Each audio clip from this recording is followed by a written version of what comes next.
السلام علیکم میرے پیارے بھائیوں اور میری پیاری بہنوں، امید ہے کہ سب خیریت سے ہوں گے۔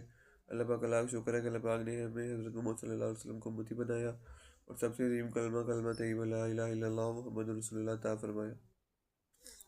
حدیث پاک کا مفہوم ہے کہ جو شخص یہ پڑھے بسم اللہ والحمد للہ، تو فرمایا کہ جب تک اس کا وضو رہے گا فرشتے اس کے نامہ اعمال میں نیکیاں لکھتے رہیں گے۔